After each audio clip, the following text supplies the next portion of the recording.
March 21st, 1995. The survivor is Rochelle Phillips, interviewed by Linda Weinrib. The city is Skokie, country, USA. Language is English. Okay. My name is Linda Weinrib, W-E-I-N-R-I-B. It's March 21st, 1995. I'm conducting an interview with Rochelle Phillips in Skokie, Illinois, the United States. What is your name? My name is Rochelle Phillips.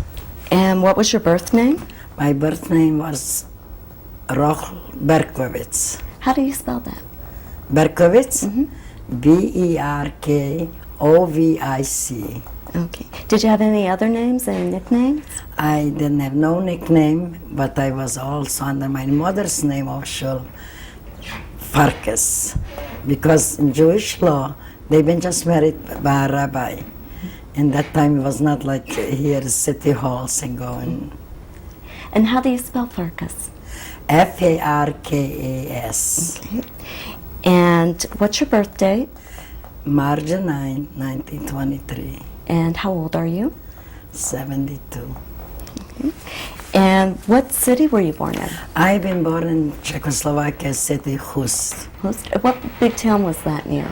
It was a very nice big town, very religious town. And the second of the city, because first was Uzhgorod, and then came Hust. It was not, this is the second part of the city, big city. And what part of Czechoslovakia was that?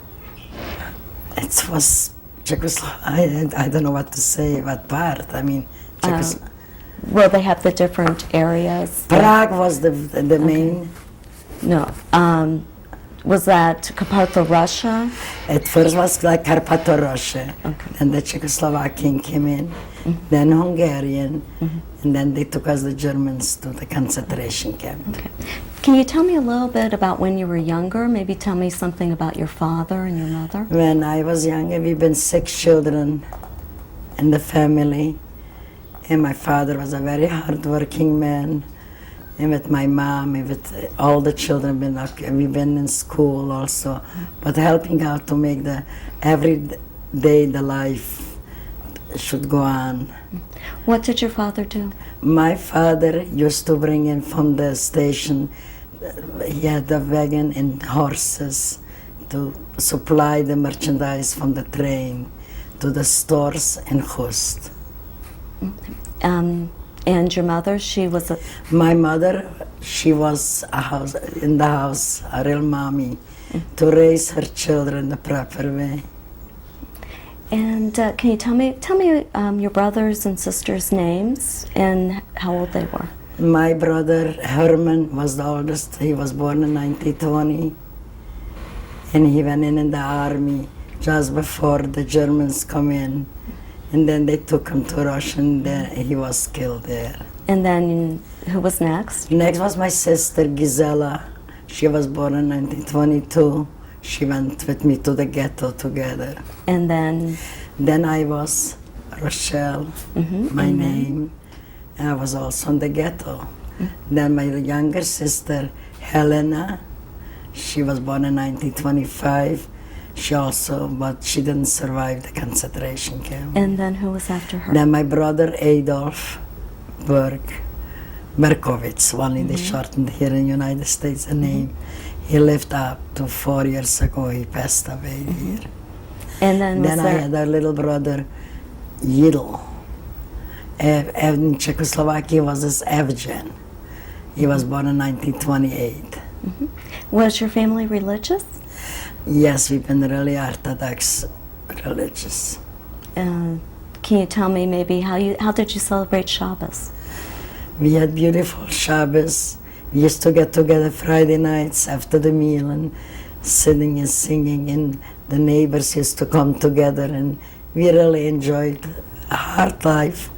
Not so easy like in the United States, we have a free country, but it was a happy life. Was your neighborhood also religious or mostly Jewish? No, mostly. We live in the street where mostly all Jewish people live. Mixed a little bit, but we get together nicely with the neighbors. till the Germans didn't come in. When they come in, no neighbor Russian could come in our house and to help out. Like my mother used to, have children every year and a half too. We used to have a maid coming in every day and help out, but they couldn't do it anymore. When did you first go to school? By the age of 7, we started. We didn't have kindergarten or nursery school in our country. Just when you're ready to go to first class. Baz was not school, like here, nursery, or like by the age of 3 kids go in school. That was never. We raised our kids till 7, they start first grade. What was that like? Lynn, it was beautiful. It was preparing the kids to school. They came home for lunch and they go back because the school was not far in our street. We walked to school and come home walking from school. Did you have a lot of friends? I had lots of friends, lots of. Everybody had, from the street, when you live in one street, you're not like here just to go hello and goodbye. You come into a neighbor, you talk, how are you, what do you need, or you need to borrow me flour or sugar. That was the first part, if somebody need. We helped each other. Was the school both Jewish and non-Jewish? Yes, this was not an Orthodox, not a Jewish school. It was a public school. But also, if you wanted to learn the religion, they had special teachers who teach them in Sundays. But otherwise, we went in public school. Did you have friends that weren't Jewish in public school? Yeah, from the neighborhood, sure. Oh, well, then who taught you religion? I had a very religious grandfather. He had like a school in the house. They called it cheder. And he used to teach boys to become rabbis or whatever, but the religion, the main thing, the religion. And he taught you? He taught all of us. Writing, reading, talking Jewish like I do. And my mother was the only daughter between 6 brothers. So she was married, like I told you, age of 17. And had children every year and a half too. Well, do you remember any anti-Semitism from when you were real young? There was some of the Gentiles used to call us dirty Jew or what. But we didn't pay too much attention that, you get a fight like boys used to get a fight for that word, but not like crimes like here, when they say something, it's racism. We didn't know about that. We thought it's have common, dirty Jew, that's it. And then next day they've been good friends again. And that was in school? In school, they used to call dirty Jew, dirty Jew. And how was the school, from the first grade, how did you go on to the next level? What was the next level? Well, I went only 4 grades in the Russian school, then the Czechoslovakian walked in, I have to go in Czechoslovakian school. This is the part where I speak 5 languages, because when you go to another school, you have to learn the language, the school, And I went up to the 2nd or 3rd grade high school. Then they didn't let us go anymore in school. No Jewish kid can attend school when the Germans walked in. And when was... We start to wear this. When was this? When in the high school. Do you remember the year? In 1943, they didn't let us anymore to go in school. My grandmother had a store. She couldn't open anymore her store. They took away her license, like they say. And it was very hard. Do you remember when you were younger going to your grandmother's store? I used to go always shopping, and we helped in our country. We used to help our grandparents. My mother used to send me and my sister, the older, you have to go to help for your grandmother. And we have to do it. What kind of store was it? A little grocery store. But the whole Jewish neighborhood, we used to go shop there by her because they supported her. My grandfather couldn't help out make a living because he was the rabbi, just teaching the kids in religion. So my grandmother was the broad giver, you know, she made a living. Did your brothers help out also? Everybody. We've been a very close family there, and I hope I will continue here. So, what are your fondest? Do you have a fond memory of maybe a holiday that you celebrated all your family Holiday? together?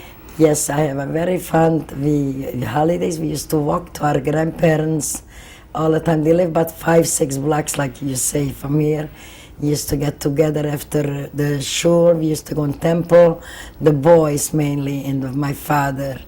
But the women went just like for the big holidays, Rosh Hashanah, Yom Kippur, and Pesach. But otherwise, the women never went like here, Saturdays and every Saturday. What about Passover and the Seders? Passover, we used to get together nice by my grandmother, and we all worked. Not like here to buy everything ready. We used to peel the potatoes and do all day and bake. We got a big family. How many people would get together?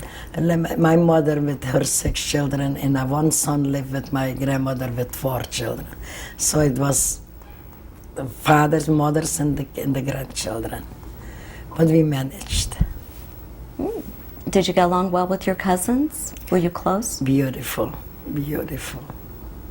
Did they go to school with you? No, they've been living in other streets. You know, every school district have like we lived blocks away. They've been other streets far. They couldn't go in the same school, but they went to school. Everybody attended my cousins in school. Nobody was home, not school going. Do you remember when you first heard about Hitler and the Nazi Party coming into power? Yes, in 1939 when they threw away, they must go out the Czechoslovakia, and we didn't have no television, nothing. But my father had a little radio, and we couldn't use the radios because they would put them in jail. But they used to be high that the neighbors used to get together. Even we heard it's going around already in 1939. Something is wrong, and then they start to come. We heard news that they took away from Poland some people in 1940, but nobody knew that they're killing. We heard something is not right in Poland, which newspaper was not allowed to make anymore and read. It was quiet. I mean, it was just shut up, everything. Before that, did you feel an effect, or did your father's business feel any No, my father impact? still was allowed to go and bring the merchandise from the train, but then in 1941, 42, no more. Took away the license, took away everything. Well, what happened then in 1939? When did they stop you from going to school, public school? I went still in 1939 school. They stopped us because we have to wear that time already the yellow stars. When did they make you start wearing them? They start to wear when the Germans came in to us, and we couldn't allow to go in stores anymore. You couldn't have nothing, just what they brought you to eat, a bread, a whole day for a family of 8. We been 6 children, like I said, and mom and dad. They throw you in a little bread and black coffee, and that's it. We had a store, like I said before. My grandmother wanted to bring flour from the store, and she would bake in the ghetto for everybody and give something for how many people we've been there. But they didn't allow us. Before they put you in the ghetto, when did you first start seeing the real anti-Semitism? Real, because before we went in the ghetto, they took away some Jewish people. They say they have to take them for work. I don't know if you were aware of that. They called it Kamenets Podolski, Poland. which this was never known that this people, they took him alive and they put him in a big grave and they shot him and there. Lots of people have been not dead, but they have been covered with the dirt. I have a cousin here, his parents, they live not far from us. We never knew that they took him there. This was before the ghetto. They never came home. Was that 1939? 1939, between 1939 and 1940. But we never knew. We really thought they took him someplace to work. That's what it was saying. They take him to work. In 1939, did you hear, you said you had a radio. We used that to, you they listened used to have some news, something is going on. But I was young. I never paid attention, in politics. It was not like here you see television. Kids watching, they heard everything. And we were not alert that time. In Europe, kids were never seeing television. How old were you at that time? Oh? How old were you at that time? In about 1923 and 39, 16. Did anybody in your family or your neighbors talk about emigrating? Nobody. My uncle used to say to my mother, he lived in the United States, he wanted to take me out, I should attend school here, which my mother, nobody want to give up a child. She said, no, I want her to be home. I wish they all would be here, we would be all alive. You were very close with your family. No, very close, very close. What happened then in 1939 when you heard on the radio about what was happening? We heard that something is not right. We said something will break out a war or what, but not a war like this to take us to Germany and kill us with gas. Mm-hmm. Nobody would think about that. We believe that we go for work. On your street, did people get together and talk about what was happening? We used to not have a shul anymore. Matter of fact, and we made our temples in the houses. Just nobody would know that Jewish people attend like a synagogue in the house to pray. Because our families used to go 3 times a day to pray, which we couldn't do. My Zaidi had a beard, which they cut him off the beard right away if they cut him. It was very bad. It was very hard. It's bad when I have to say that. Before that, when you were in school, did any of your when you were in Czechoslovakian school? Yeah. How were the kids treating you Beautiful. There? Matter of fact, I have a Czechoslovakian girlfriend, and she was an only daughter, and the father was a capitan, they used to say. I was always invited there with her to sit when the mother and father used to go. He was in the army, and they used to pay me 5 Czechoslovakian krone to just sleep with her and to be together, which had helped out for our family with the money. 5 crown that time, it was very big money. So her parents didn't treat you any differently? Matter of fact, when the war broke out, before they pushed out the Czechoslovakian from Ust, she brought everything what she had and gave us from her house. They were very nice, and I was very depressed when I lost that girlfriend. I was like a wrong child. When was the last time you saw her?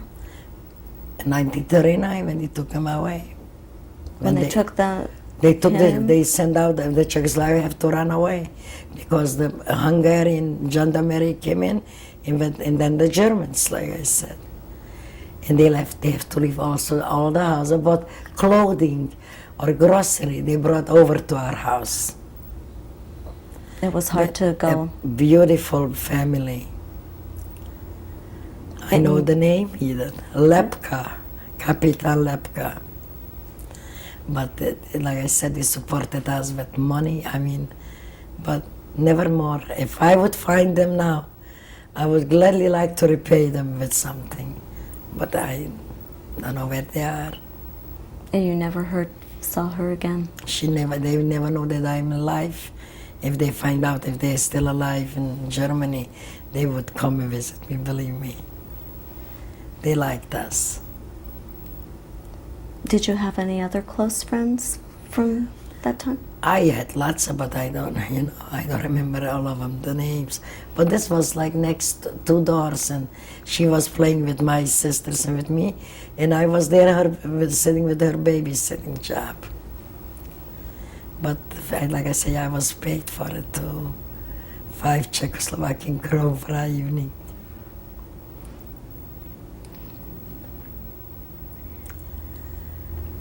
After they left, what did your family do after your good friend left? After they left, it was very hard. We talked and talked. We hoped that they're going to come back. There was their own house. They have to leave everything, not only what they had, clothing or.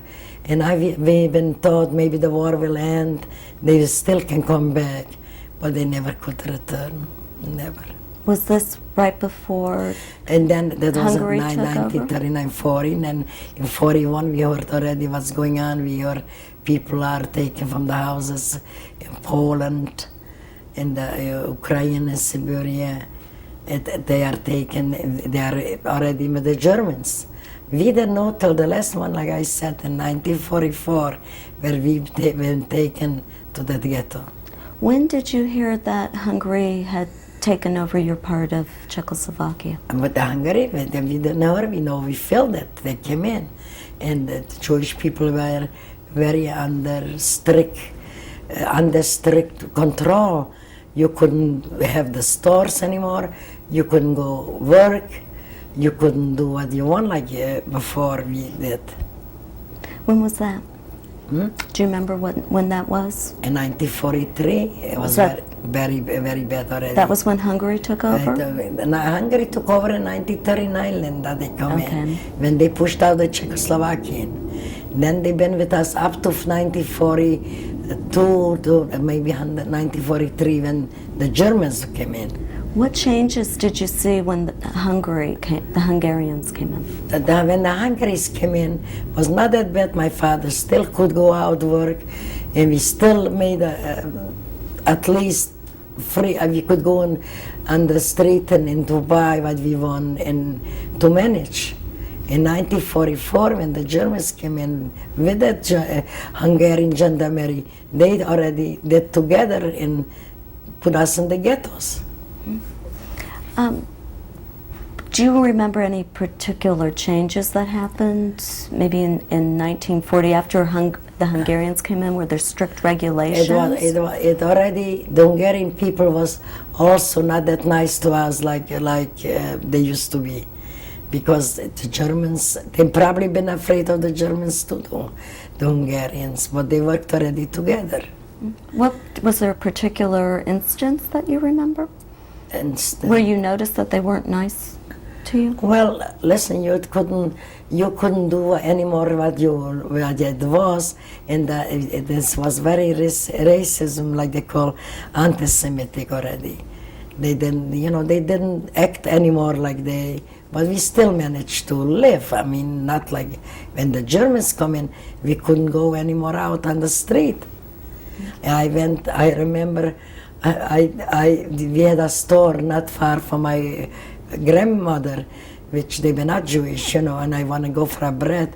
We were hungry in the ghetto because we didn't get too much food anymore like we used to. And they caught me, and they brought me in I was always a survivor and an organizer. I went through the backyard and went for a bread, and they caught me. They shaved off my hair in the ghetto, and they told me to wash the floor 10 times. And my mother begged them, don't shave, that's a young girl. And I have to do it. They shaved it off, and I was punished for that because I went in the store. I hide my yellow star and the bag. They should not see it. But I survived that too. Was that the Germans? The Germans, but the Hungarian gendarmerie. I was beaten with you know, in the Hungarian gendarmerie used to have the black ones. I was beaten my mother and father, and because we went, but 150 people in that one place in ghetto. From the street, all the Jewish people were one street, been placed in one section, you know. And they all cried, don't do. I was young, you know, and to lay me down the floor and beat me 25 under, shaved off my hair as a young child, and wash the floors all day. I have to go the same floors, washing just for punishment. When I took an X-ray, I still have my back, they say a scarf.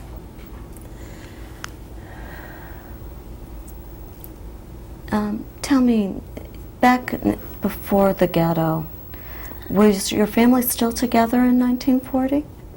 We've been still together, like I say, 1944. We had still my Passover. That was like I told you on the phone. You remember, Linda? Passover, that was our last day when we heard they're starting to go in the ghettos and take away the Jewish people to the train, to the cattle train. And my father, you know, he was young, 44-year-old, like I told you. He didn't want to believe to the last minute. We celebrate the last day of Passover, and we have to put our dishes away for next year because we are strictly kosher. And they walked in. We've been 3 girls, 3 boys in our house. First, they went to the heirs to take off the jewelry from us girls, and rings or whatever you had. And my father was strong. He said, "You're not going to touch my daughters." And they pushed him down, and he said, "Just get ready, we are going." And on the street, but they allowed us to take, like we have our school bags on the bags. That's all what you can take with yourself. And then we saw something is very bad. If they don't let us take more things, something useful things, they took us to that ghetto, and we see already more people bringing more. And it was, you know, we wonder what is going to be the end from that. We thought maybe they're going to kill us right in there in that ghetto. But we've been there like 3.5 weeks in the same ghetto. Nothing doing, just sitting and watching the day by day what's going to be. Before the ghetto, because there was a long period of time there when Hungary took over till when the Germans came in. Tell me, did you come across any Hungarian gendarmes? But the Hungarian police or army? I told you they didn't let any more go to work the men's. They took away from everybody what they had. The Hungarians start to work together just like the Germans. Or they've been under control, they have to do. We really, until today, I don't know. Or they just get to be mean to us just like the Germans, you know. But now, even like I see in the news and the Sentinel, they wrote not a long time how nobody, you know, usually they should be protesting that and not to let the Jewish to do that with us, and nobody mixed in. Not nobody said don't do that to these people. They just let us go like sheeps to the crematorium. To the Auschwitz. Was your father and your grandmother, they still had their stores open, they were still working? No, in 1940, 41? 42, 43 still open. 1944, no more. Did they have any non-Jewish people coming in at all? They used using to come them? from Europe, you know, non-Jewish people used to bring once a week to sell like chickens, eggs, like a market. Everybody stopped by my grandmother, and they had, to buy something for themselves. But then, when they took away, she couldn't open the store window, doors. And they still treated her the same that you saw, and they treated you and your sisters and brothers the same, the non-Jews, in the store? They've been the people in the little villages. They've been not bad. The people in our state where they live and they saw what's going, they've been much worse.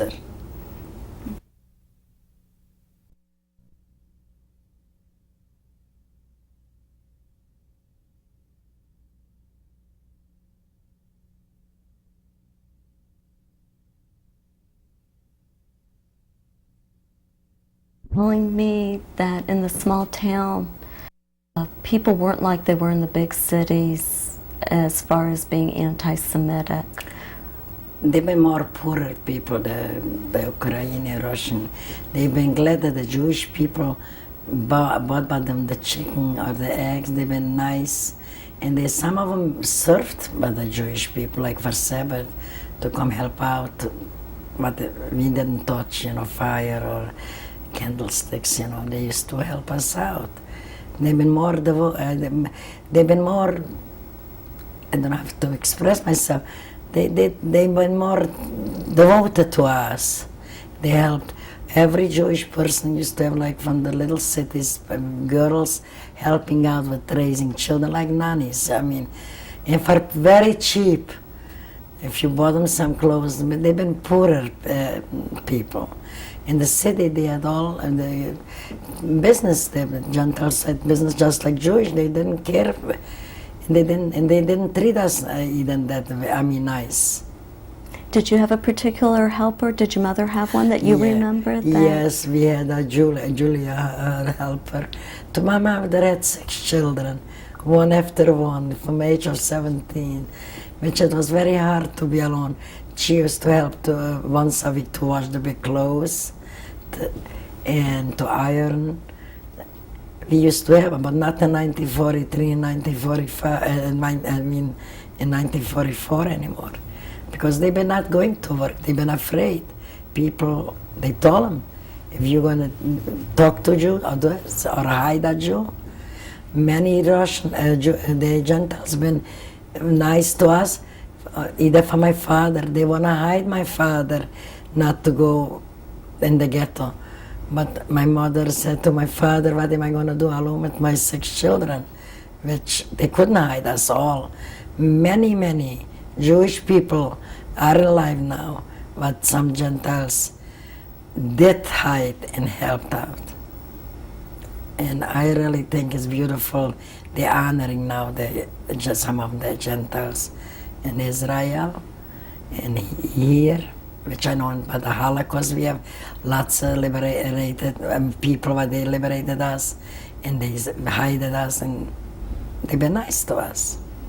Did your parents talk about changing their names or hiding their identities Not as nobody thought that this will come so fast. Like I said, 1944, after a day of our holiday, next day they come. We didn't have time to put away, like I said, the dishes, and not to even say hello to a neighbor next day. It came all of a sudden. They just said, take how much you can on your back, and you have to come with us. And they carried us on the streets like you carry little children from our school for outing someplace. And that's how we walked. But nobody would think that we are going to a gas chamber somewhere. Before that, did you have any indication that they were going to move you? No, never. They told us, they will put us in a ghetto, they will look for us work, and we're going to make money. And we thought maybe they want us to place us on factories somewhere, and waiting for the time to go for work. But before the ghetto, you had no indication that they were going to make any changes or have moved? We just know that it's very hard to make a living, and we have to suffer like we suffer, and we're going to be in our houses, but never more. What was the day that they came to take you to the ghetto? Do you remember the day? It was in April. I don't know exactly the day after Passover, and they took us to the ghetto in April. This I know. Was the ghetto in your town? Yeah, it was about 6-7 blocks away from our house. Like I said, they took a street they chased out anybody from that, and they replaced only just Jewish people in that one street. And we left our furniture, our belongings, like it stayed everything. Just on the back you can have a couple dresses and whatever shoes, whatever you need. But we've been prepared to go for work. Where did they put you in a house together, or a room? In houses, and We were not even having place where to sleep. We slept on floors like let me see, like dogs. Were you all in one room? Well, we went, like I told you, a family of 86. We came home, me and my brother and my sister and a couple of uncles, but they passed away. One uncle I still have. 86 grandmothers, grandfathers, aunts, cousins, they all perished.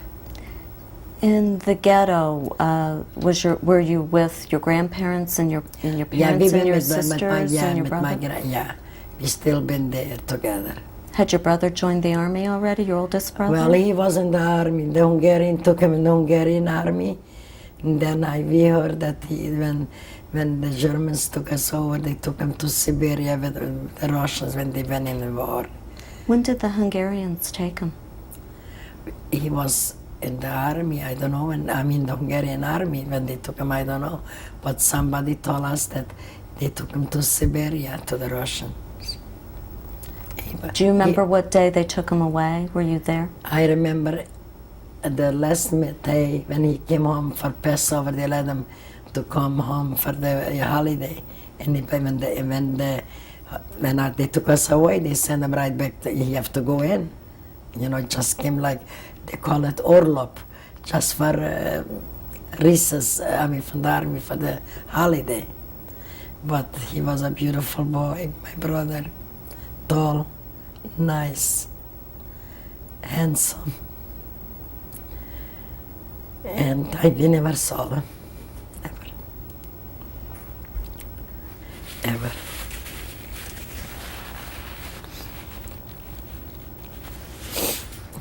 But I always thought maybe I find them.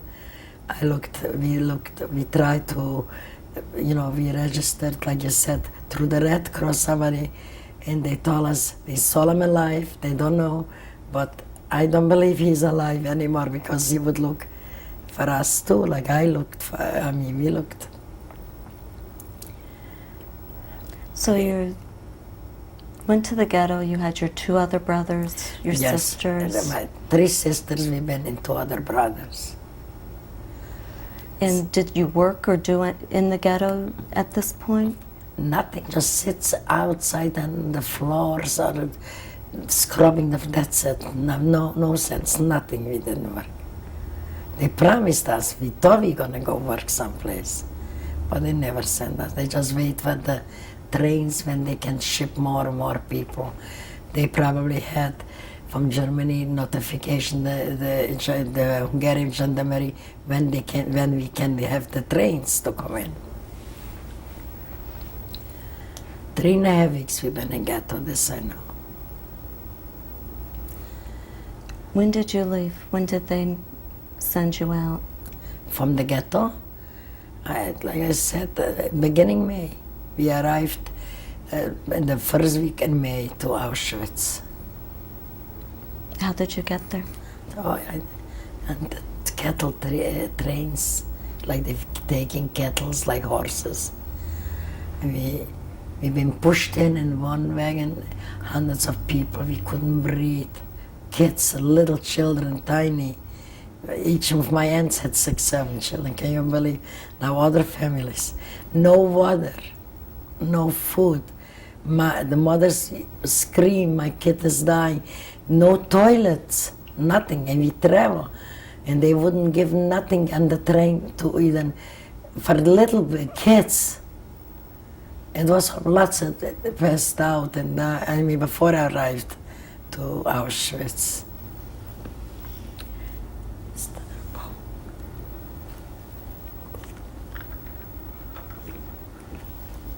Were you together still with your family? We've been, with one of my grandmother and one of my grandfather in the one wagon, and my sisters and brothers and mom and dad. Till we arrived to Auschwitz. Then they separated us right away. The older people, they took right to the gas chambers, like grandma, grandpa. Mommies with the kids, They tried to separate and take away children, which my aunts didn't want to give up the kids, so they ran after them. So they went right away to the gas chamber. My mom and me and my sisters, we went together and we had two neighbors, two girls. You march 5 together, always 5. And my mother, like I said, she was only 40 years old, young, nice. You see my Rita now, you met of Shoah? She looked like her, young, nice. And they asked her, because she put on 3, we tried to put three dresses because we want to save the clothing, we should have more to wear, we couldn't put them. So they asked my mother why our neighbor's daughter has so much, she looked like pregnant. They killed right away. You couldn't say that you are pregnant or or what, you couldn't tell this for the Germans when we arrived to Auschwitz. So my mother said she's not pregnant. She just has some clothes because she's a dressmaker and she wanted to have prepared some more clothes. So they took out my mother from like we marched from the 5. And I see it's not good because they stand with a German shepherd, you know, the German soldier, the guy that make the selection. And he said to my mother, you come with me. And I want to run after because I was always mommy's daughter. She had other two. And I said, I don't know as the right goes to live or the left goes to die, you know, to the gas chamber. And the soldier gave me a slap on my face and he said, in German, he told me, you played the coup, du guys zum Leben, the undergoing. You know, he wanted to save me probably, but I still want to run after my mom. And he pushed me away from my mom to go with the rest of the 3 girls, you know. So that was then. My mom I saw the last time. And they put right in that day. Who they selected on the other side, they went to the gas chambers. Right away they told them they go for showers, they give them soap. And towels. They're gonna go for a shower. What about your grandmother? The Did you grandmother's see been her? put on, like today I would see it, that's such a bad memory. The older people, they put on wagons. They had like in Europe, you know, like wagons, like horses carrying the long wagons. They carried the old people right from the train. They could walk. My grandmother was only 62, 63. She walked, but they didn't want to take the time to. They should go with the feet to they take all the older people and carry them to the gas chambers right away. The little children. They didn't let one child to walk. They liked twins. They were young, they picked some twins up, you know, for experiments. They used twins for experiments. But see, the Polish people, the Sturmdienst, like they called us, when we arrived to Auschwitz, they've been very angry already because they've been suffering since 1941, 42, 43 in the Auschwitz camps. They told us right away, do you smell the smoke? Do you smell the bones? You heard the hair burning? There where your parents went. They don't live anymore. They are there. They told us, we wouldn't believe it, that they can do that. You know, as a young child, nobody would take it in that they take live people like this, like and throw them in gas chambers. But they told us right away that they went there.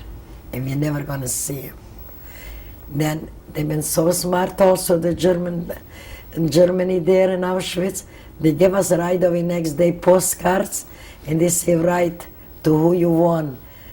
You have in America somebody, or you have any place else in Switzerland or Australia. You can write that you are fine and you are working. And you know, we've been like dumbbells. I knew it. I have an uncle, this uncle, but he brought us that I heard always that he used to send us a package or $25, you know, for my mother or my grandma. And I knew I had an uncle in America. I used to write to this uncle. And this only uncle brought all the family out who was alive. But my uncle never get a postcard. He never received no mail. And when President Roosevelt was here, I mean, they knew that we are in the concentration camp. You read it probably. They came at the last ship they want to save, and he sent it back. But we didn't know. They never received from us mail. Never, never. When did you last see your father and your younger brother and your brothers? Let's see, when we stopped with the train in Auschwitz, he went to the other side, the men's went the other side, the women they kept on this side. And that when we went also they took us, we have to go take showers and everything, because we have to put out our clothes. We couldn't wear the clothes. They gave us the clothes, you know, from the camp, the striped, you know, go. So I see on the other side, my father called the name, you know, Rochel Gittel. He wanted to, because if you couldn't even talk to your father, they wouldn't let him to come to me, or I should run and give him a hug and a kiss for him. And that was the last day when they took us to the showers. No more. Was Yidela with him? Yidela went to work. Avrummel and my brother, what he passed away, he was here. They went to work, and my father, but not in the same place. They all went separate. They have to say, one said he's shoemaker. You have to have to say that you work. Otherwise, they put you right to the gas chamber. Either how young they've been or what. You will work, you said, you can work. So they separate all my family. But you were with your sisters? With my sister, 2 sisters. I've been with Hendela up to 3 months, like I said. And then all of a sudden Mengele came and they made the selection. Every morning, 5 o'clock in the morning, we stayed outside, and then darkness, cold. Already it was September, okay, you know, like I told you, 6 months we've been. And just one girl to the other, we covered our bodies to be not that shivering, you know. And he pulled up my sister, my youngest sister, Hendela. She had blue eyes, dark hair, tall, beautiful. They said they took him to the army on the front. They used them like women, and then they killed them. That's what we know. That was the last time we took her. Not for that she was not good for work, not that she was too young, because she looked taller and healthier like me and my older sister. Then we heard the Polish girl, the Stundis, they told us they're selecting young girls for the soldiers, for the German soldiers. They use, but then they destroy them. They didn't want somebody should come back and tell what they did. But sooner than later we find out anyway what they did. Some people survived, but they worked by the ovens, what they did to the people, you know, our people, what they survived. Survivors. They know what they did with the young girls. Everything comes out sooner than later. Did you hear what happened while you were still in Auschwitz to her? But to her? Yeah. No, Or was it after? we never heard. We just know they took them away with a train of another place. That's it. I never saw her no more. But they picked up nice young girls, as I know. They did. They couldn't talk. The Polish Jewish people been so much more in this camp, like we from Czechoslovakia, because they've been already since 1941. They know everything what's going on, and they've been very nice to us to tell us, don't tell your name, don't tell you have a sister, because they special separated sisters, in which we never knew. They separate moms from daughters.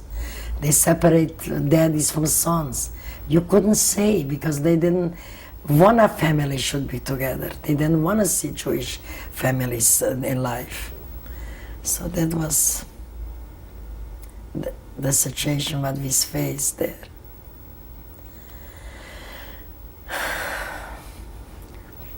While you were at Auschwitz, did you have a particular job that you had, What that we they did, gave you? like I told you, first we stayed from 5 till 7 o'clock till they counted us. We should not run away someplace. Then they let us take stones, everybody, you know, they had like building like bricks, just from one hand to the other one, to give from one girl, all day. I mean, it was May and June, July, the hot weathers, staying in hot thing, just working with stones, that's it. They took away from us, we didn't have our period.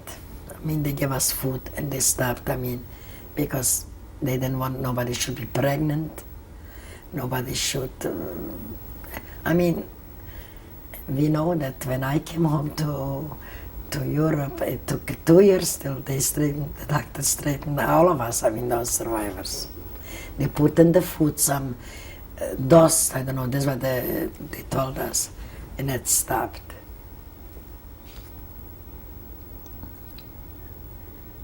It was hard, bad.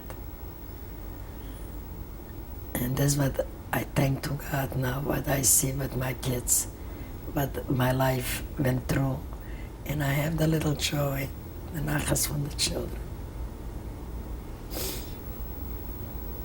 How long were you in Auschwitz? What? How long were you in Auschwitz? We arrived, like I say, in May, I mean, after the ghetto, or like first week in May, like before Shoah, I know. And in October, they took away my older sister. They want to put her to the crematorium, and from our neighbor's daughter was the Germans put her. You know, everybody had a job in Auschwitz.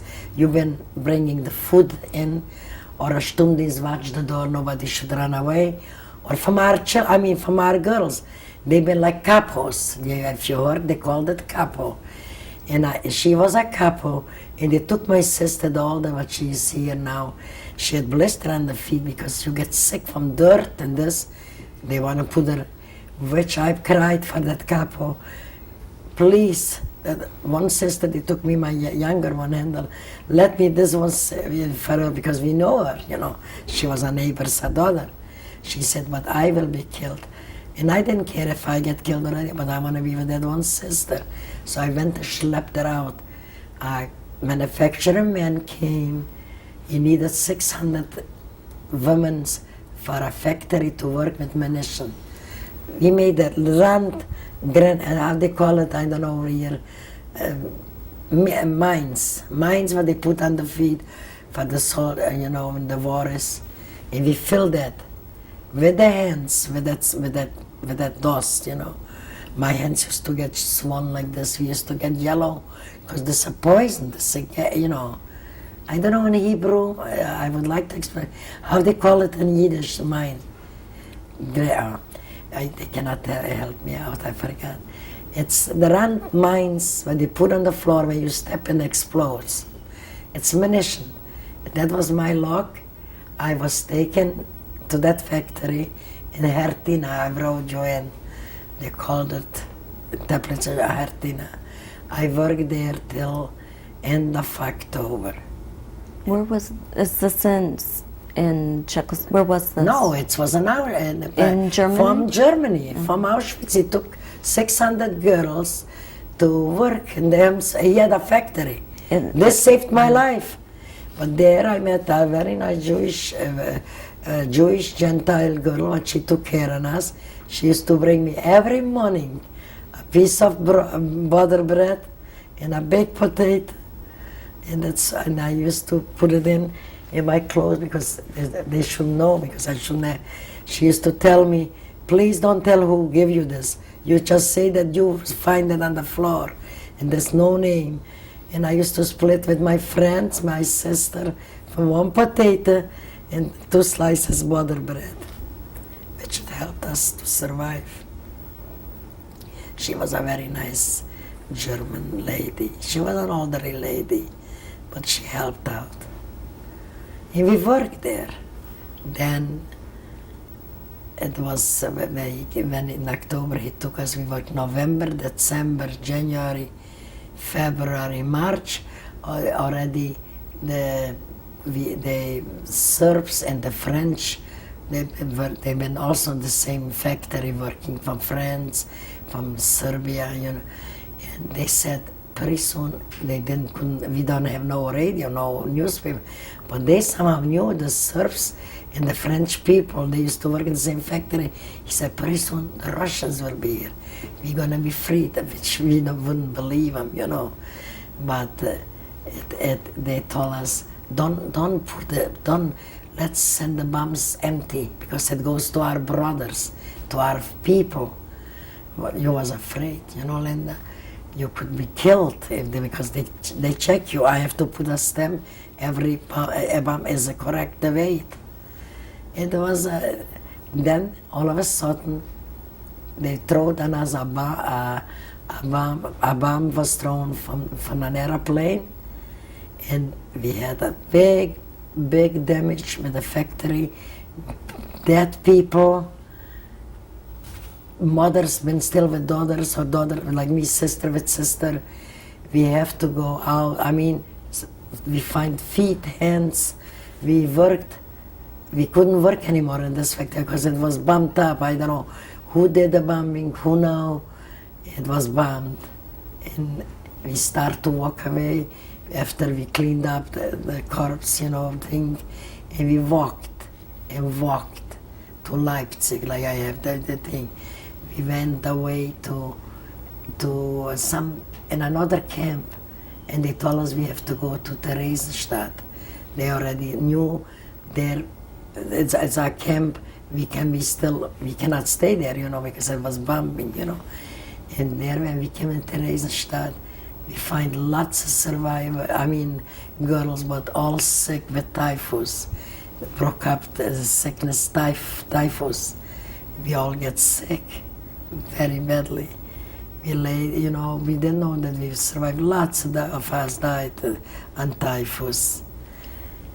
And then in April, in beginning in spring, and already, like I said, in April, the Russian army moved in and freed us, which they threw us already food,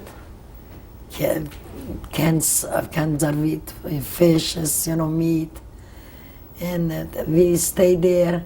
I had twice surgery there from the Red Cross, like I told you. What kind of surgery? I had, from walking that much, from one place to the other, not with train, we walked with the feet. And it's sweating this, and I developed 2 lumps, you know, my breast. I had right away surgery. And also I had an infection in my fingers, all over, everything was infected. No showers, no cleanness. You develop infections, you know. So, but there we survived in Theresienstadt. Still, the Russians came in and they told us we are free. You can go home, you can go to Hungary, you can go home to your house. I can go look for relatives, which I did. We went they took us to Budapest first in Hungary. There was a Jewish organization. They held us for, I think, 2 weeks with food, clothing, they gave us right away. And there I find out an uncle of mine, this uncle looks from some relatives, somebody, he knew that he had all family in the coast, you know. And right away I reported that this is the uncle. He's looking, this is my mother's the brother.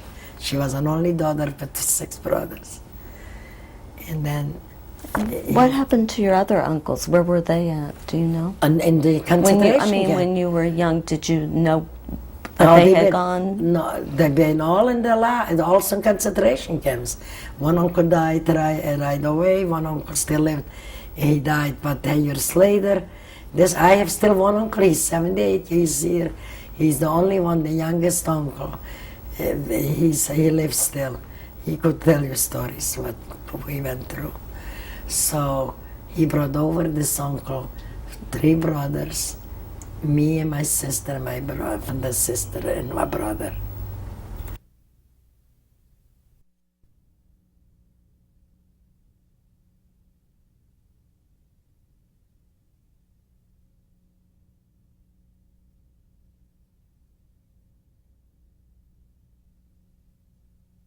Were working in the factory. What were the working conditions? There are a lot of you in there? We've been about 600 girls. Very hard.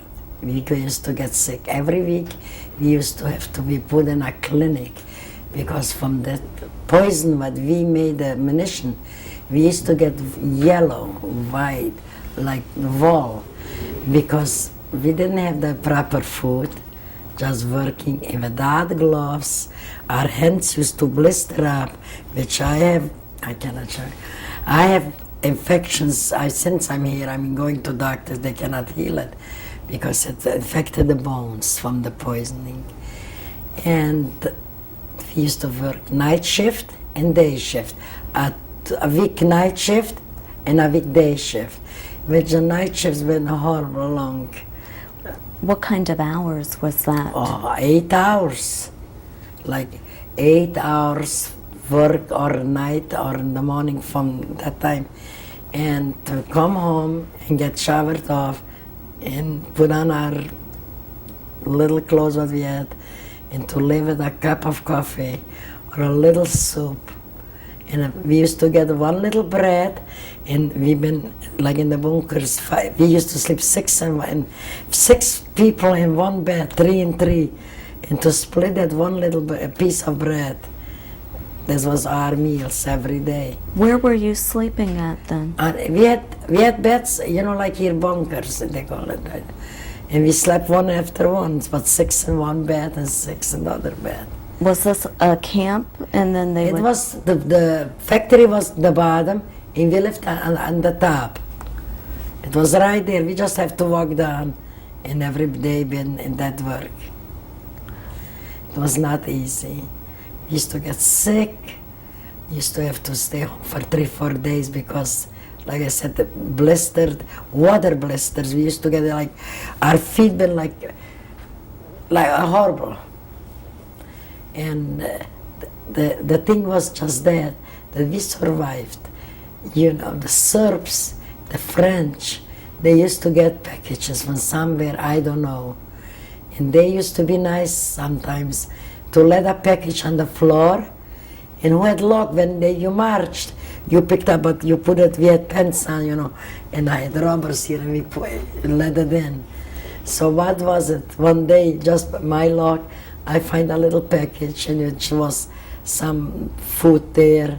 It was a chocolate, it was cigarettes, it was a baked potato, which I put it in, and when we came upstairs, where we have to let our clothes, what it was, and the German Nazi lady, she was I can't take it. And she checked me, and she find that in me. Linda, I was put down on a table, and she almost killed me, beating up me. I was swollen all over. My sister didn't want to say she's a sister, crying. And all the friends, all my girlfriends, listened to the beating with the black thing. I had, all over, I was blistered up. They went in and they took on we had all tracks, and with cold water they used to wrap my body. And next day I have to go with that swollen body back. You couldn't say you were sick, because they kill you right away. That was my life. When I find that package, which we want to have one day, something to eat extra what we give from the... It was not easy. It was hard. And I don't know even until today how I survived. But I managed. Did they take you to the clinic at all at any point while you were working there? Just if you get yellow from the factories, from the bombs. But like I was beaten up from that, they didn't took me to a clinic.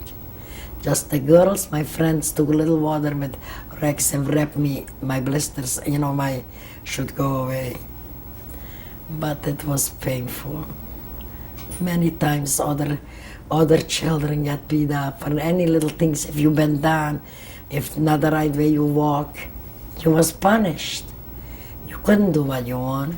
In the right time, you have to get up early in the morning, 5 o'clock, stay outside till you can't. How many go down to work in the factory, how many come up. In a one mist, if some girls used to hide under the bed, she was shot in the spot there. You couldn't, if you didn't feel to go, you felt sick never. You couldn't go work, so she hid. We didn't know that they checked you every minute with the numbers. And that was the everyday routine to do that for them. Somebody survived them till the end. Somebody died between we are liberated, till they liberated us. It was not easy. That's what I can say. Did anything happen to your sister when you were working there? My sister, the older one, what she's here, Kittel, she gets very sick, and they want to take her again away because the sick people, they always selection every day. So I ran to the kitchen and I begged a girl, because we have they cooked like red beets, potatoes, I want to bring to make her to look not that yellow, she should not look sick. So I tried to save, and God's willing, I saved her, schlepping her. We used to work in the kitchen to bring the big condor, for 600 people to cook and to bring into, the big cans. I used to schlep. I didn't let my sister go, she didn't have no strength. I was the younger one, but I have to be the stronger one. And just they should let her to live with me. God was good to me, and He saved her. It was a change every day. You didn't know day by day if you come home from that factory or not, or you get up in the morning or what. You never was sure. We wait every day or dead, because we knew that you cannot go on too long.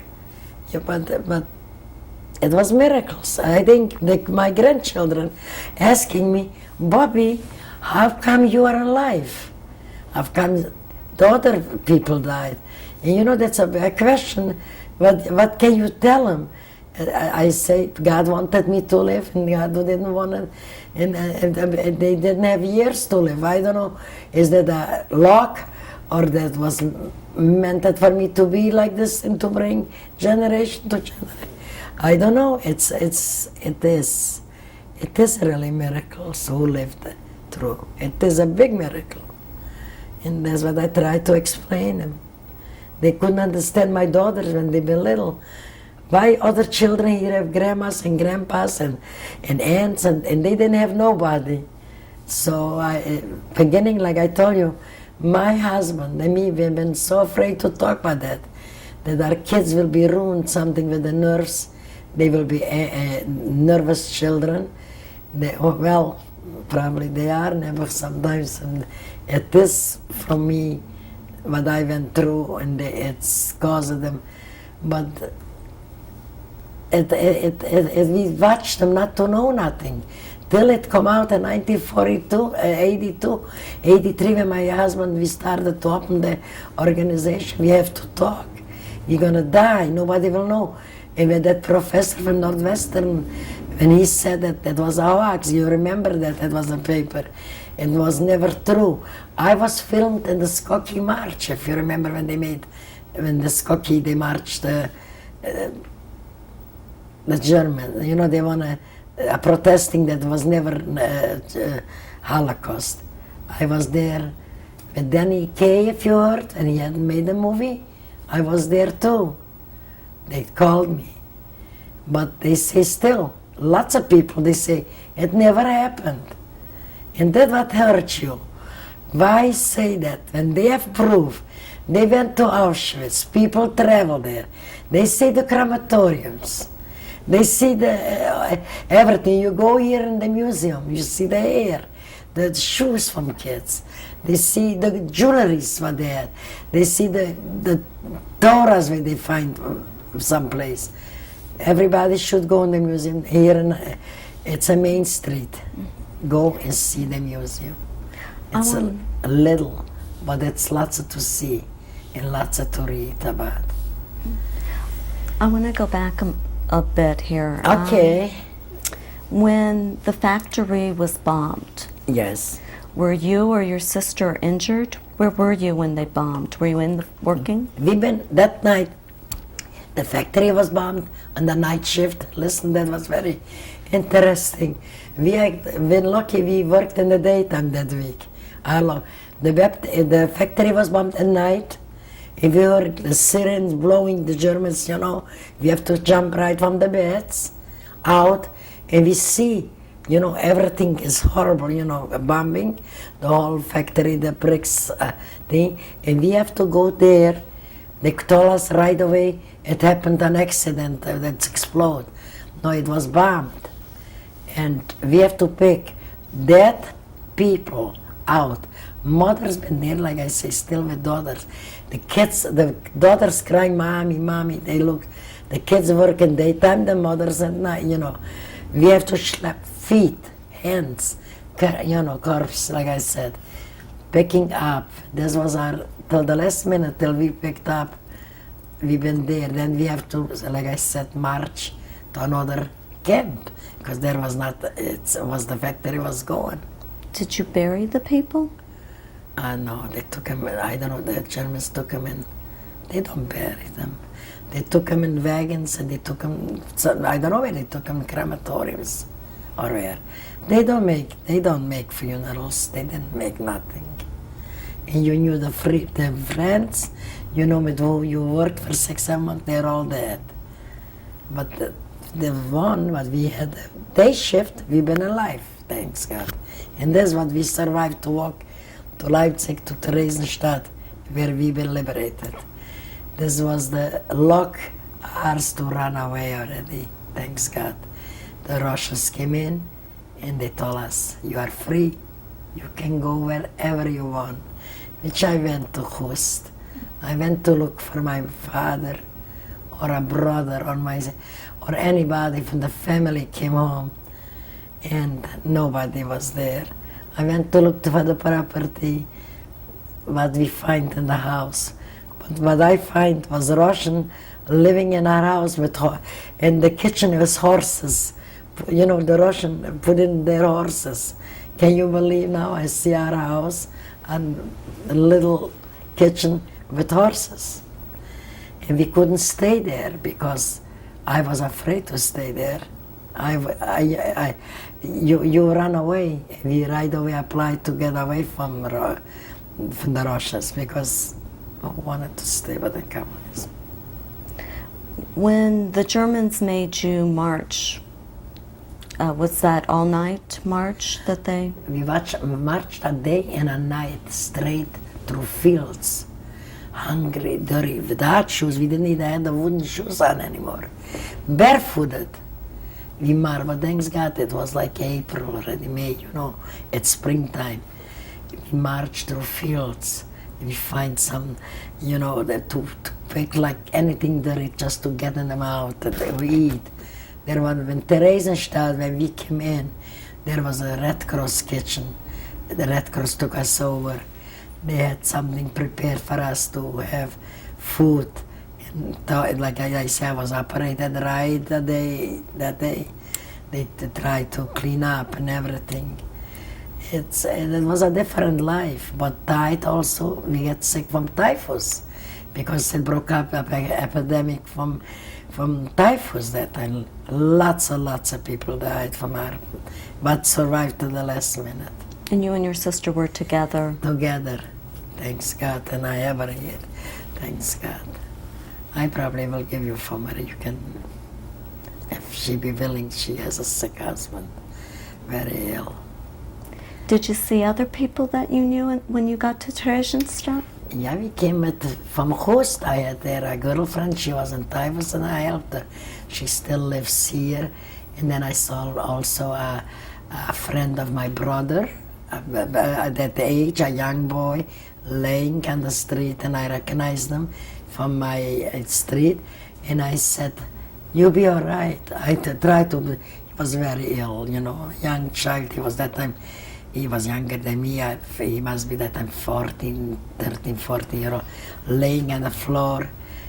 You know, the trouble was when they thrown us food, the Russians, we eat it. And we get sick on the stomachs because you was not used to that food anymore because you lived with you know, with other kind, not protein, nothing, you know, that the stomach didn't took the food. And so I picked him up. He's here. He can tell you too. If you want, I will give you the name. And my girlfriend, just we've been together till the last minute. That's what I remember. And were you there long before the Russians came? We've been like there from about 3-4 weeks. We've been there, but there was already more life. There was many Jewish people. They used to live in Theresienstadt, but they brought us soups or food for the regular food too. I know there was, I don't know the name. He bought me the first little chicken soup, and I said I didn't have it for a long time. And thanks God. Then I came home. I took very sick in Czechoslovakia, which I was put in a sanatorium for 6 months. I weighed 49 kilo. 49 kilo. You know what it is? I was a skinny bone, because I was but nothing in myself. They put me in a long sanatorium to build me up. And I was, I think, 3 months in sanatorium. Then, of course, we started with the papers. We lived in Sudetengebiet, in Reichenberg, Liberec, they called it, till my uncle sent all the papers over. And thanks Was God. that when you went back to Hust?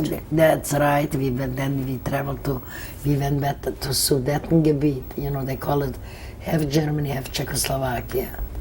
And I was there till the last minute in Prague, when Prague became. What happened when you went to go back and get all of your papers? I tell you what happened. I couldn't get my birth certificate. And it was very hard. And my uncle wouldn't. There's one uncle that came home with me from the concentration camp. He said, "I cannot leave the alone here in Khost to stay with the Russians. I have to bring it." Somehow we managed to get this other of my sister's name, and which I came on that name up. Why under your sister's name? They find that I am the dead one and she's alive, Helen, and just they couldn't find my birth certificate. And without that, you could not make a passport. Without that, you could not go no place. And I have to have, and I didn't, and because my brother had the papers, my sister, and they want me at the same time out. Well, what did you do with the Russians? Who did you talk to try to get the papers straightened We went away? to the city hall. It wasn't, you know, when the communists came into my country, that was just plain Russian people. The Russians have Belarusian, this kind of Russian. That's a difference between the Russians to Russians. Some of them, there are Russian people, but not that bad like the real Russians when they walked in, you know, the communism. We didn't have like this before. It was, that time they took away from us all the house, everything, and you couldn't stay there, and I wouldn't like to stay alone there. So this way we took what we can, the paper, and managed to work out some papers hard. So you had to take your sister's name. And I have to take my sister's name, and till I married, and that, but my heart was not clear, which I went to the immigration office, and I said, I didn't tell her like that, I want to change the name Helen of Rochelle, and I, get my citizen papers. I lost 2 years for my social security, but I didn't care less, you know. I never get from the German thing, no pension like other people. I didn't care nothing, just to leave me alone. I was afraid to start anything to do with it. When did you find Adolf, your brother Adolf? I find him when I went home to Host after the war. Somebody told me he was in Romania, in Bucharest. See, some people, when they came home from the concentration camp, they went to Bucharest, they get some money, they help for the young, for the new people. They've been, I don't know how many liras, they get something there, money. Which my brother was young, he was younger, he was in 1926, but 3 years younger. So he went there, and then somebody told me, I think in Theresienstadt, I'm telling you, because people came, they took us to Romania.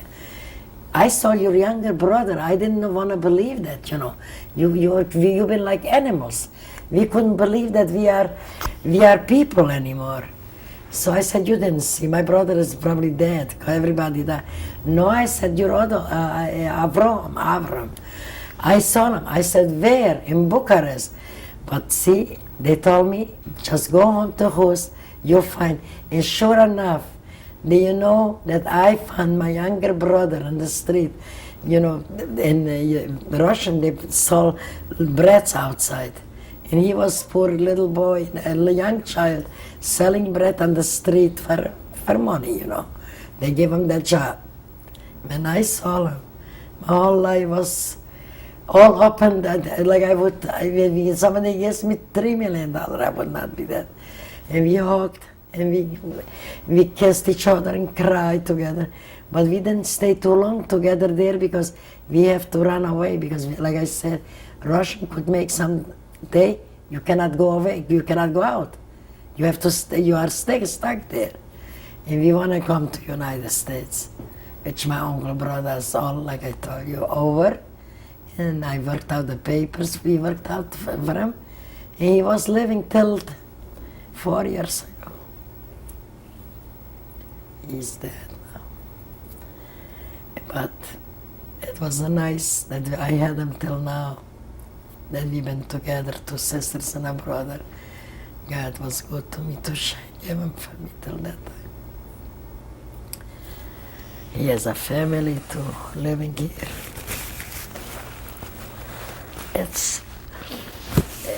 It's memories, sweet and sour and bitter.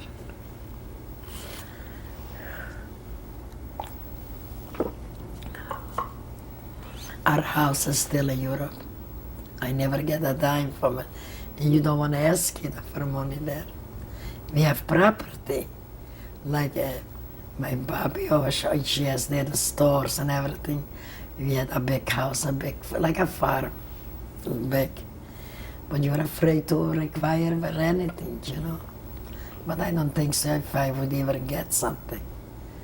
You don't want to start. What else can I tell you? Have you been back since? Hmm? Have you been back? Lots of people went back last year, my girlfriends too, and my cousin. And I said, I cannot go face it. I cannot go face it. And I don't think so my health would allow me to take that trip. I'm under medication, blood pressure, high blood pressure, and other things. I cannot fly. Like I told you, I get sick in the plane. How can you go there? But my children sometimes tell me, I would like to go see, Bobby, your place where you were born, and to show us how your streets and the houses. But can you go? I can't. Let's hope someday they can manage to do that for themselves, but I don't think so. If I could do it. They go. Lots of friends of mine visit Auschwitz, visit Russia, where we born. They do it. I don't think so. What can I accomplish there anyway? To go see Auschwitz, I was there. To go see the house that like I told the Russian took away. And what should I go there?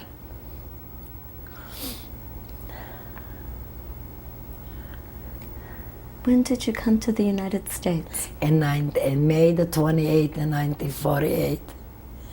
And I worked in many places still. Did you take a boat over? No, with a Pan American.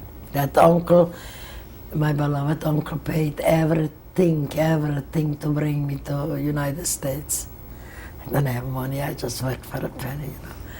And then we arrived, and then 3 years later I met Did you come into New York? to New York. And from there my uncle picked me up with a car. It was very generous, very sweet of him. He never had children. And he wanted to see a survivor from the whole family. And we came right to Chicago. And I stayed by him till I married. Was that the first time you met your uncle? That's the first time. I never knew. I used to hear I have an uncle in the United States. And he used to send us sometimes clothing and money from America. I used to, as a child, I used to hear we get from America pickle, you know. But I never met him. And he let me go. He looked for a job for me. I started to work for WGN Flag Company. This was my first job. Then in an ice cream company. Then a Hartscheffner, many places. Till I met my husband. 3 years later, and I married, and then we worked just together and raised our family. And they should be well and healthy. And that was the end. How was it when you were working on your first job? I mean, WGN, with the people I there? worked in a Polish guy, which I thought spoke Polish, helped me out. They used to tell I have a nice handwriting. I used to write out envelopes, you know. WGN make the little flags for gasoline stations, for you know, the bands what they put on when it's a party or a game. I worked there for 1.5 years by them. Then I worked by the ice cream company. And the rest job was Hartscheffner company. Like I explained, buttonholes I made. How did the people treat you? Very nice. Here in United States, very nice. I work with Italian people, which they knew that I don't know the language. They used to help me very much with the workout. I didn't understand what they told me how to make, and they used to work a long time. Hartscheffner company. They've been sweethearts. They've been very nice. I had no problem to meet people. I get along with anybody. And I tell my kids they should be like this, to be nice. Life is too short to be mean to each other. We should like each other and live together nice like people. Everybody's the same. We come from one place and we go in the same place. Everybody goes 6 feet deep and we come from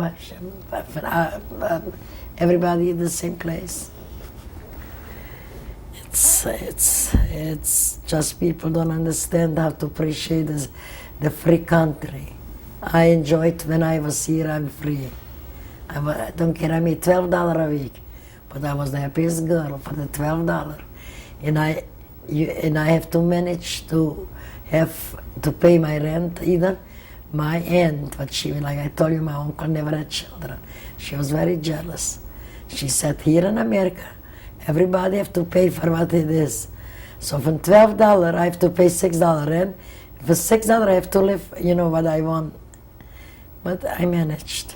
Did your brother and sister live with you? And also at that time with you and your uncle? No, just me alone. My brother worked by Sinai Kosher Company. And he had not far away, he had a little apartment. And no, just I. Because I was a young girl, he wanted me to get married. And he's a very religious, like I told you, religious rabbi. He wanted me to meet the right boy, the right marriage.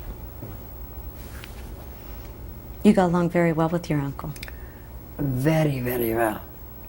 But I did after that, because I appreciate His wife passed away, but 10 years before, I cooked for him, baked. I had my children, I lived already, I had family. And I used to travel from the south side. From the north side I used to live, to the south side. Took care of that uncle for me, washing and baking and cooking for him. He would never eat in a restaurant because he's very particular in kosher, I used to bake him machali and warm bread for a whole week for him to have.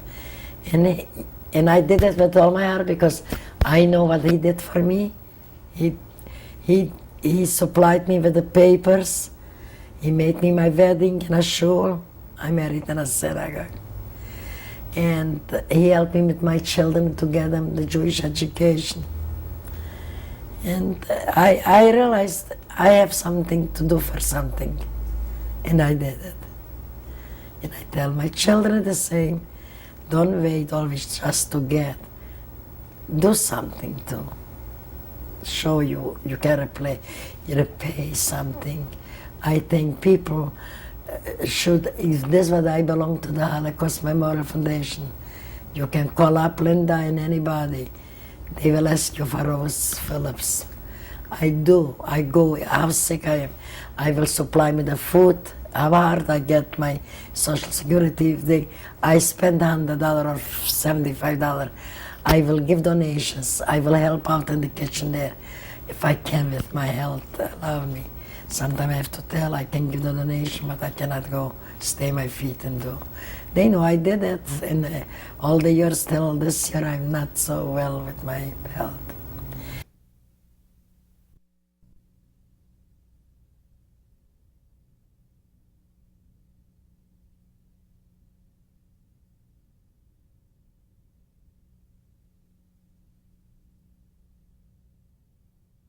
Yes, I remember that through a girlfriend, and she introduced me my husband for the first time, in first love, and he get married to this same guy.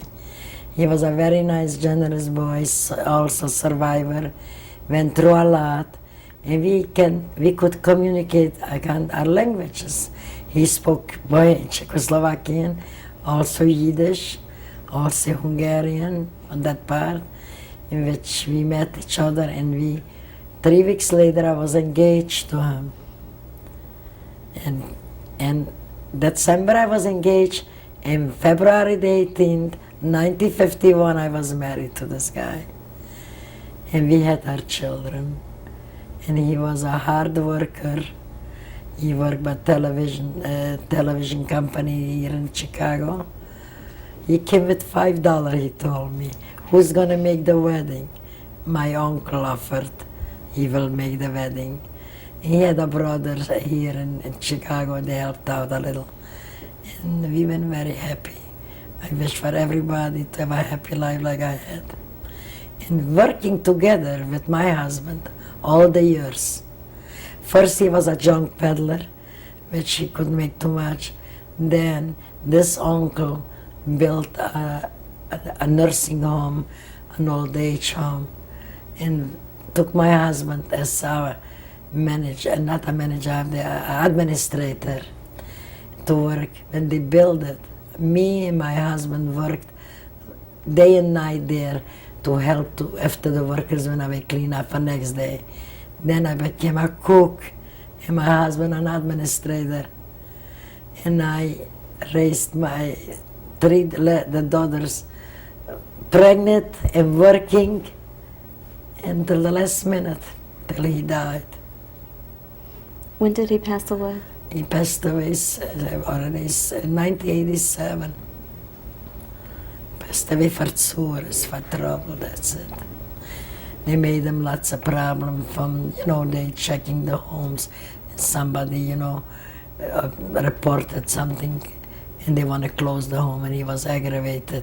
He got a stomach hemorrhage and died. Like I told you, he was not sick. Nothing.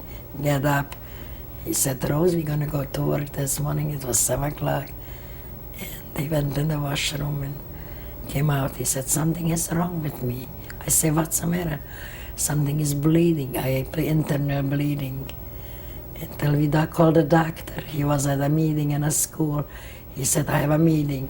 They took him to San Francisco Hospital, which there was no doctor. They didn't know no blood type from him. And they treated him as like a heart condition. And they gave him something, the medicine, and the pressure all went down. That's how I lost my beloved dear husband, for no reason. And I miss him very much. I have good children, I have nice grandchildren, but your partner is missing, and this is the worstest thing. I love my family, but I'm still feeling lonesome, alone. They go, kids are going their way, which I want them to see happy. They have their own family. I want them to see happy with their own family. But it's hard. But what can I do? When did you and your husband decide to set up or help set up the Holocaust Museum here in Skokie? In 90, I think that was the 4th year, the anniversary, 1985, 86, something, I don't know. I know, no, it was later, 1983, sooner, I mean. We have the books. I have from each year the books. I can't call you for that. This is the number. My daughters will know more. So, not organized with my. But he decided, and he was the chairman till that. And he spent lots of money for that. He wanted to be not forgotten. It should go on, generation to generation. The kids should know, the grandchildren should know. And this was his whole life, not to see something we do, what was not done till that time. Everybody who was afraid to talk, and I don't know, now we just wonder why we did that. But everybody was never talking about that. We came to United States, got married, went to work, and forgot, everything, what it was. But not anymore. We should go for education. All the students, like I told you, I spoke in schools. I have letters, I told you, how the principal and the teacher, the students wrote me letters. How nice I was talking to her, and they felt terrible sorry what I went through. And my granddaughter graduated from Evanston High School. I was invited to talk about her too. And many more of our people, when they belong to the Holocaust, they talk now. They talk all over in schools, in organizations, and let's hope it will work. Early on, had you tried to talk to anybody besides your husband? We used to, when we used to make like togetherness, like Saturday nights here, or we never went like movies, like now people go movies, or in the beginning we did not have even a television. And we used to invite people like that, 5 couples, 6, 10, 12 people, and we used to say, can you believe that we in America, that we sit free and we can eat rose prepared, meals and bake, and we eat, and we used to just wonder ourselves, is this true? Is this happening to me? Honestly, God, I bake, I cook, and I'm in a free country. Is that true what I do? And it was true. And then they start to make little clubs, get together. They used to call the greenhorn, they come, they used to call us that we are the green, not like born in the United States. And little by little, we organized, 10 people, 20, 30, and we became now in our Holocaust, we have hundreds of memberships, and everybody's trying to do what we can. I wish one of everyone try to go to the Holocaust Memorial Foundation. It's 4260 something Main Street. You're gonna see there lots of things what you're gonna be amazed what we accomplished. Did you live in Skokie all these years? No, I live in Lincolnwood. in Lincolnwood? When my husband passed away, I could not face the house there. So my daughter Ava moved in. I let her with her family. And I came here right after Shoah, you know, and I never went home. I just cannot face the house anymore. It's hard. It's very hard, but we have to manage to survive. I tell my kids, be also a survivor, show and teach your kids, and your kids should teach their kids. And this should go on and never be forgotten. Please God. Were you here when the neo-Nazis marched? I told you, I was there filmed. I was there. We protested. Then he came, made a movie, if you remember. He passed away too already. I was involved in everything. I wanna be involved. I want something. I will be not here long. Something should be for me. We have, like I told you, we have Hashem in Washington. We have tape already somebody made 10 or 11 years ago. And we have the copy. Someday if you want, my daughter can make a copy, you want to hear us. Everything is true what we tell you. Only God should help, should never be again. Never happen like this anymore. Mrs. Phillips, is there anything that you'd like to say that you want your grandchildren to always remember? I want them to remember the grandfather and the grandmother, what our life goes out for them, because my husband's wish was before, Rose, we married of our children, but now we have to try for our grandchildren. And I want to wish them they should go in the right way, and they should be succeeded in the Jewish education, and to help for each other when they need to be close family, to be close to everybody, to be nice, to understand each other. And then life can go on, communicate with the good life, and with good remembrance. Is there anything else you'd like to add? I want to say that I cannot believe myself now that I'm sitting and telling you this story, and the true story, which I admire you all, and I want to thank you to take the time with me to make this possible for me, which is going to be a remembrance for my children and for everybody who is going to look at that or hear that. What else can I say? Thank you. Well, thank you for doing it. This is my daddy. His name is Morris Berkowitz, Jewish name Chaim Moshe. This was taken the picture on a wedding day upon a cousin. And he looked like this before he went to concentration camp. On the left is me and my father, and on the right is my sister Gittel. She's the only one survivor with me. This is me before I get engaged to my beloved husband. That's how I looked. This was my happiest day in my life. I know I'm marrying a man which we understand each other and been very happy since then, till he died. This is my wedding day, and the whole family is here.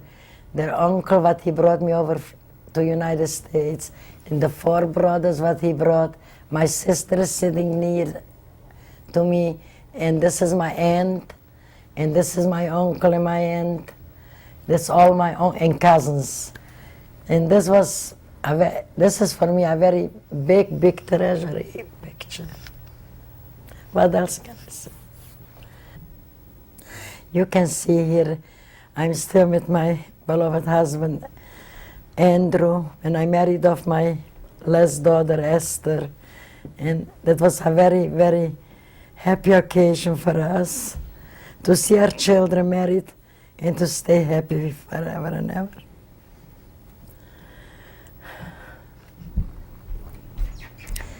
This is me and my grandson's bar mitzvah, Michael Berger, which it was very beautiful, and I had all my treasure with me, my profit, my dividends, my life, and everything.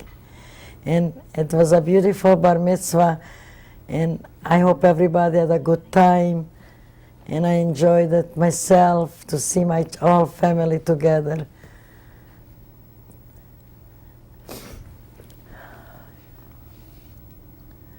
You can see my grandchildren, boys and girls mixed.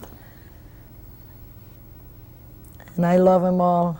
And I hope to see many, many more nachas from them. In pleasure. And they should remember for what purpose we made this picture. You kids should remember and not to be forgotten never what Grandma and Grandpa went through, Bobby, Zadie, like they call me. They should know what work it was done, and you should take it seriously, everything, forever. Rochelle, would you like to introduce who's with you in the picture? Yes, I will be glad. This is my daughter left, is Rita Hochenbaum, who I stay now for a while. Now is Eva Berger to right. Helene is my my baby daughter actually. Esther is sitting here with me, and my granddaughter Robin. And one daughter is not here. She was here, but she had to go away. I miss her very much. She's not with us here. But Birdie, The eldest. the oldest. Do each of you have something you'd like to say? Yes. Wants to go first? I mean, maybe we'll start with Rita. Go ahead. Rita. I would just like to say that I am amazed at how my parents, as survivors, came with nothing, just nothing, and built a life for themselves, found jobs, had children, had these memories in their minds, and could go on. I see myself and I question if I would have been able to do the same. And what they've instilled in us, in our children, it can never be erased. And I just want my children and all her grandchildren to know what they went through and to carry on this. I want this to be carried on through them to their children and to their children. Eva. Okay. Well, I guess that pretty much says a lot. Our kids must know what they went through, and also, I mean, when we just live every day and just the little trivial things that happen to us, and we think, oh my gosh, this is so horrible, even if a kid just falls or whatever, to think that my parents were part of a Holocaust in a concentration camp where every day of living there was just with death and horror. It's unbelievable to us to think that it was my parents that went through this. And again, this is such an important project that's being done, and I know it's something that my father, Shalom, would have just hoped for so much, because he always wanted for our children to know, to keep Judaism, and especially to know what Jews went through with the Holocaust and where he and our family and our tree comes from. So this is just a phenomenal thing that this is being done, and I hope our children and all the world will always know that this will truly be used, as Steven Spielberg hopes it will be used for the learning material that it's made for. Esther, I you wanna say believe, something? yes, I do. I mean, all of that is true. There's one thing that I don't think my parents realized is what a backbone they've given all of us. And you look at what they've gone through and what she's gone through even from the time of the Holocaust, and she continues. And there were times in our lives where you think you can't go on, or you think something so horrible that, you know, how do you do it? And I have to look at her. And she's the one that gives me the strength when things were so bad to go on. And I don't think she realizes it, but when my parents became survivors, they instilled in us, I think, a certain type of survivorship that is very it's special. It's horrible that they had to go through that to get it and then to give it to us, but they have, and I hope to God we can do that for our children. And I know my father would be very proud of my mother right now, because for many years they both kept quiet. We knew about it, we didn't know what it was. I mean, we knew what it was, but not in so much depth. And it was his wish, and to see my mom being able to do this now is, it's something. It really is. It really is. I'm just very, very proud of her. Thank you. Very proud of her. And we love her. And there's no person on this earth that has met her that does not love this woman. Everybody loves her, honest to God. I'm only the last one, and therefore everything For being has the been baby. said already, but they have always claimed to be the living memory of what happened to them, and it is very important for us to carry on their memory, not just for me, for my kids, for their children, and to continue on what they, you know, went for. My father, my mom, when they started the Holocaust Foundation in Chicago here, they worked very, very hard in starting it and accomplishing what they had accomplished. And I just feel that it should be taught in schools. It should be, you know, said throughout the world. Everyone should know. Not everyone's going to feel the way we feel about it because we are the children of the survivors. But if we instill in them a little of what we know, I think that will carry everybody through to a better world. Last but not least, as a granddaughter, maybe you have something you'd like to share. As my parents and my aunts and my bubby taught us, me and my brothers and my sister and my cousins, never to forget, I know I'll teach my children never to forget. She wrote in the school and I helped her out in a project. You remember, Robin? Yeah. When you asked me questions. Any of the grandchildren, they ask me questions from the school. I have to They're all very stay concerned. and help them. So into it. Even our youngest, I mean, who's 6. They know about the Nazis, they know about what the Jews went through. There's a That's big how difference now A than very big when difference from when you how grew it up. was. That's a Right. big, Because we all didn't know the... It was never spoken about. We didn't know why we didn't have grandparents. And we Because went never we had went to any private grandparents. Jewish schools, but No, it was she never explained why we it didn't wasn't- have grandparents, but it wasn't something I that we mean, would we talk did about that. with our friends. But it wasn't something we fully understood as children today are And- taught about it. So it's just a big difference with how the children today are taught about the Holocaust as to how we were. And one thing else, we never had grandparents, and we in our life would never believe what we missed by not having them. We see through our children What what they they have. Bobby and have. Zay, With my so father important. till he lived, and now with my mother, and we never knew what we missed until we see what they have. And we're so fortunate that they fact, have like her. my And how they kids know have what they have. And they Yeah. And how they appreciate treasure this woman. And that's what the thing is because we never thought about grandparents because it was unknown.